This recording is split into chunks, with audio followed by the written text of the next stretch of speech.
Welcome to your weekly Seize the Day cruise show powered by Travel with Brigitte.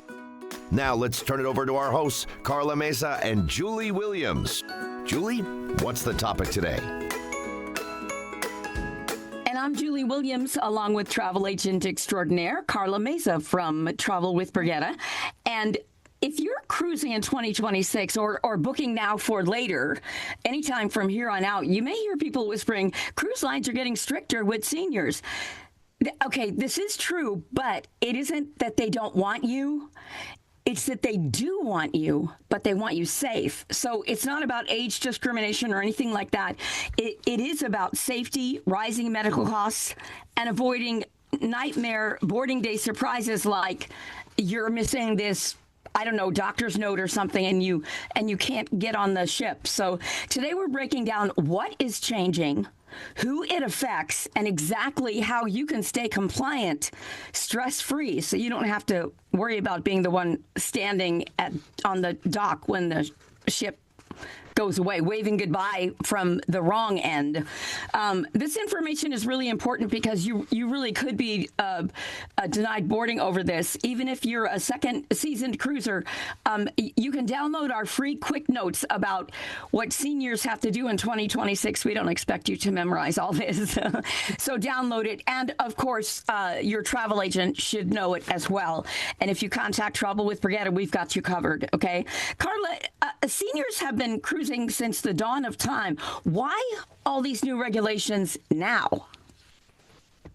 Well, there's a few reasons. One of them is because cruise ship medical emergencies have skyrocketed in cost. If you've ever had something come up on a cruise ship, even if you were just desperate for a Band-Aid or something, and you had to go down to the medical clinic that they have on these ships, the costs are wild. They're very high costs, and they are passing those costs along to you most of the time, even though it doesn't seem like it. So they definitely have to make up for that. On top of that, they're also facing a lot of major liability lawsuits for some of these injuries. If they're, sometimes there are things in place to prevent that. Sometimes there aren't. So that's where they have to make some changes. They're also very limited to the onboard medical facilities that they can have on board for you. So they want to make sure that the passengers on their ship, it is safe for them and they can take care of them. Okay, so let's talk medical documentation. I mean, who needs, say, a doctor's letter to get on board? Yeah, so the cruise lines are actually calling it a fitness to travel letter. And you will be asked to provide one if, for example, you use a walker or a crane or scooter, wheelchair, some kind of accessibility machine that you need. You'll also, if you had any kind of recent surgery, I do believe that the timeline for that is going to be dependent on the cruise line. There's no just set, if it's been a year or 6 months. So you'll definitely want to ask your travel agent about that. And it's the same thing for age. You don't have to be a senior to be asked about that for if it's a surgery letter. Oh, okay. That's good to know as well. Yes. So, you could even have a teenager that maybe had surgery on a broken arm 3 or 4 months before. They may need a letter for that. That makes sense. Another one, and this is probably as well has something to do with age, is if you have a chronic medical condition. And they need these letters to confirm that you're medically stable, that it is safe for you to travel, and that you can manage the daily activities that they have on board. I mean, for some people, even just the walk from their stateroom to the dining room can be excessive. Yeah. You definitely want to be paying attention to these things during booking and get that letter as early as possible. Yeah, good advice. And this extends to fitness assessments for shore excursions as well, not just on the ship, right? Yes, especially if you do book these excursions through the cruise line, they are going to be more adamant about getting that information for you. But even just my advice to anyone out there that, just pay good attention to the fitness level or like walking level required for these different excursions and really knowing your body and what you're capable of. So these would be like for zip lining, strenuous hikes. I once took an excursion, not on a cruise ship, but to swim it was in Puerto Vallarta area, which it's an excursion that a lot of times cruise lines might offer, a day thing, where you go into Hidden Beach, but you have to swim in. And it was pretty rough. I mean, I was the last one. In fact, on the way back, the guide kind of said, "Come here, you first." And we took off before everybody else had to, because the water was very rough. And then we found out later that a hurricane was coming in that night. But, wow. Things like that, if you're not a strong swimmer, if you're not whatever, there are certain excursions that they need to know about. So yes, and because if you don't tell them ahead of time, then they might make you fill out a fitness questionnaire or pass some kind of fitness assessment. And if you don't meet their requirements, then you may not be allowed to, go on your excursion. That's right. So if you have any doubt that you can walk that long or handle the excursion, it's best to talk to your doctor and get a letter. Yes. I understand now that travel insurance is no longer optional for seniors. It's still optional for younger people, but that for seniors, it's not optional anymore. Yes, so that's a very new rule. There's still, it's still somewhat of a gray area, but some cruise lines are now requiring travel insurance for seniors 70 and up. And some river cruises are even requiring for 65 and up. And, there are a lot of different travel insurance companies, a lot of different types of coverage, but they are requiring the minimum medical coverage of $50,000. Well, it's actually a range. It's a minimum of $50,000 with up to $250,000. So again, you usually have choices and different tiers of travel insurance, but this hard requirement does have a minimum coverage. If you can't meet that, if you can't show documentation of your coverage, you might be denied boarding. I got to say, interjecting my opinion, I'm a little bit on the older spectrum, but I support this 100%. Well, personally, I think I would advise all of our clients to get medical insurance because at whatever age you are, even at your age, Karla, I mean, anything can happen. So and especially when you're in a foreign country, I fell in and hit my head on a cruise ship, and I was okay, but they took me on a stretcher down to medical. I mean, there was lots and lots of blood, but otherwise I was okay.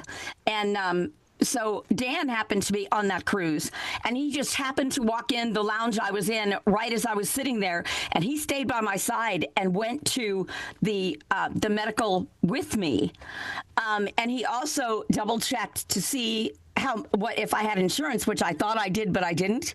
But fortunately, the cruise line was, I fell and hit my head, they would have been liable. They bent over backwards and it didn't cost me a cent.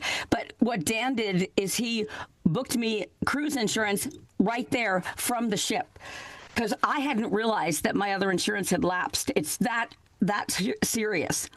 Okay, so how about accessibility, special accommodations? I mean, that can be a big one, like a special cabin or whatever. Yes. So, by law, the ships are required to have accessible rooms and, mobility assistance and all of that. But because before this, they're now going to require actual supporting medical documentation for accessible rooms. And I think that's good because those that need it aren't going to have a problem providing that. But on the other hand, there are some savvy cruisers that know about the extra space that comes with accessibility rooms. And when you didn't have to support that, they would choose these types of rooms. Well, because now the cruise lines are prioritizing safety, you can be denied these requests for accessibility rooms. They are going to prioritize those that actually need them with their supporting medical documentation. And on top of that, you have to make this request with at least 90 days prior to your sailing. Mm-hmm. Most people that need this, that's already their first thought. They're already making sure that they have that room and making that request when they're booking. But for those that kind of leave it to the last minute and say, oh, we might get an accessible room if we wait, that's not an option anymore. This really is a safety requirement, and it's going to prioritize those that need their accessible cabins. And it eliminates those people who would say park in a handicapped parking spot. Exactly. When they're not handicapped, if you want to give, that analogy. Okay, now this will probably apply to everybody, this next one. Prescription medication rules. I mean, a lot of us take our like weekly or whatever pill finder thing, and we have all our pills, all our vitamins, everything is put together at once. But that's not going to be acceptable anymore. Right. Yes. And, this is advice that I've always given my clients. Like you said, you maybe have like a daily supplement and maybe like a vitamin or something else that goes along with your actual prescribed medications. And that's kind of why you have them all together.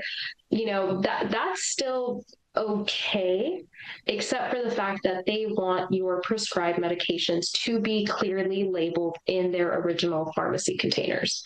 So I know that may be an issue for some people if, you kind of have your routine already, if you're setting your week up and you just toss those away, well, you might want to keep one, or you might want to refill, make sure that you're timing your prescription refill to getting a brand new one right before you're sailing so that you don't have to worry about that. Because, like you said before, it used to be really easy for them and it wasn't an issue, but it becomes a boarding delay is what happens with some of our senior clients that have a lot more to go through. And if they were clearly labeled, that's going to save a lot of time.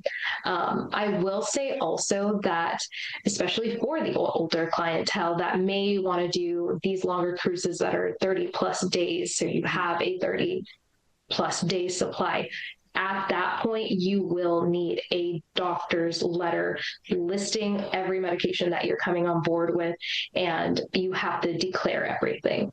Mm-hmm. You can't just wait for them to find it. You have to let them know beforehand. So you could bring your pill organizer empty and then go ahead and fill it when you get on the ship. You do have to bring all the bottles with you, which is, I take so many vitamins and stuff. That's, I don't want to bring 100 bottles with me. You know what I mean?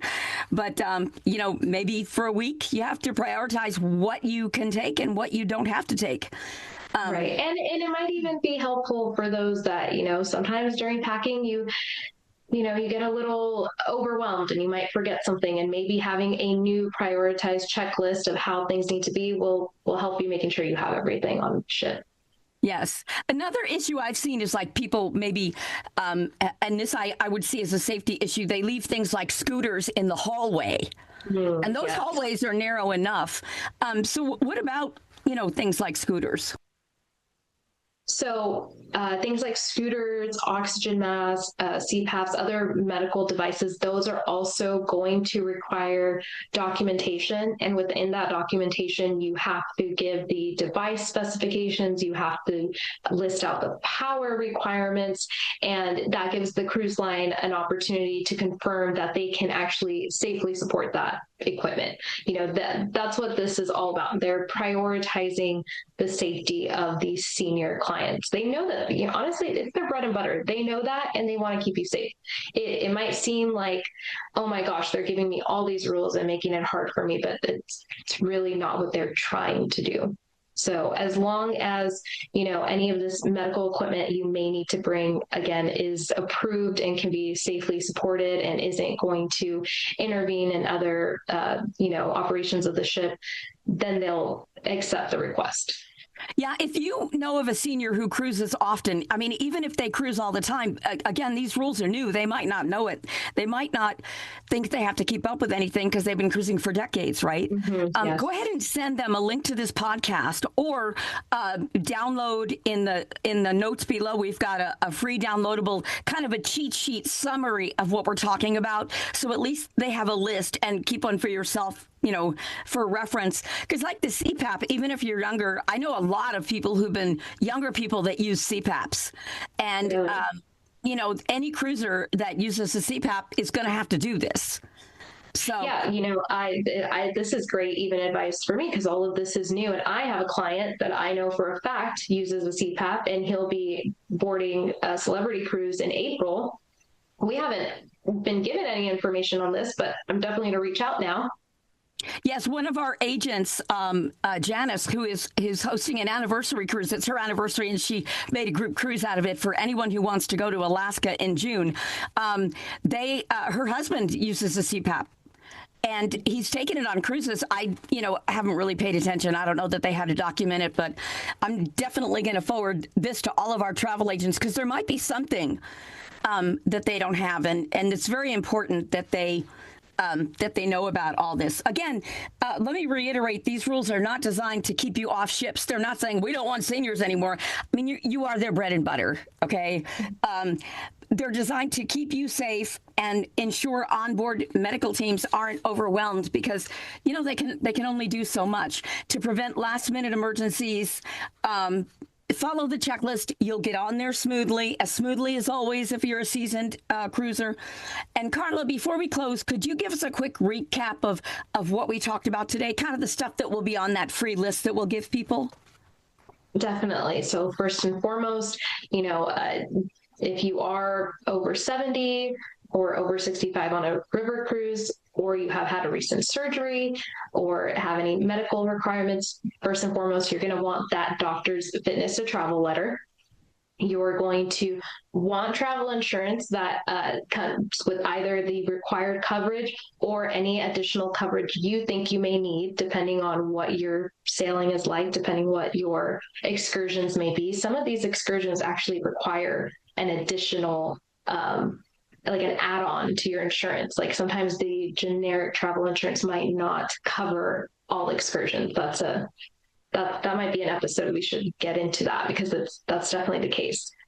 Let's remember that all medications need to be in original containers. It's a very, very big, important one, or else that you're going to deal with boarding delays for sure.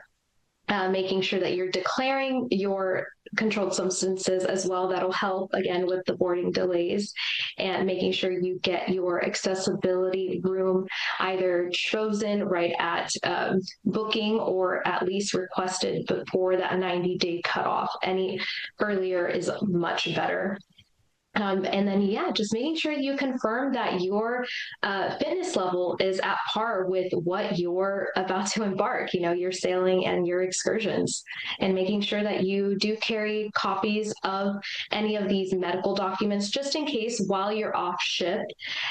Just in case something happens, just like on the ship, just to make sure that if in the case of an emergency, people know how to help you. Yes, and as always, and I recommend this with your boarding passes, with everything, is have the digital and paper. And I'll have paper copy with me, and at least one paper copy in my bag that's being checked as well. So that you can have an extra copy if they need to take it, or if you need to have it to go to an excursion, have the paper with you. But of course, we don't expect you to remember all this again. So that is why Travel with Brigitte is offering a free downloadable checklist to make sure you have all the bases covered. And you can always book your cruise through Travel with Brigitte to get guidance every step along the way. Cruising in your golden years, it is still absolutely doable. I mean, in fact, it's a dream to me. They're not going to say, "Oh, you're too sick, you can't come." Well, I mean, I don't know that they're not going to say that, but what they're looking for is just to know how to accommodate if you have a problem. Yes. And to know what to look for if you have a problem. Okay, so just be informed, prepared, and organized as you get ready to go. And that's what Travel with Brigitte Seas the Day cruise show here is all about. So be sure to share it, like it, so we get more exposure to more people. And then definitely go to the show notes and get, really every week we try to provide free documentation for you. You could create a notebook of it. And then next time you're getting ready to schedule a cruise, just kind of glance through it all because it's very, very good information. So thank you for listening. Key takeaway, we've got you covered. Okay. And we'll be here every week on the Seas Today Cruise Show. So on behalf of myself, Karla Mesa, and our entire team, we encourage you to seize the day. Thank you for joining us today on the Seize the Day Cruise Show, powered by Travel with Brigitte. If you enjoyed today's episode, you know the drill. Like, subscribe, and share. And don't forget to add your own 2 cents below. By the way, you can book a cruise 24/7 at bookings@travelwithbrigitte.com. Let us show you how we can get you a better value than you'd get on your own. And join us again next week on the Seize the Day Cruise Show.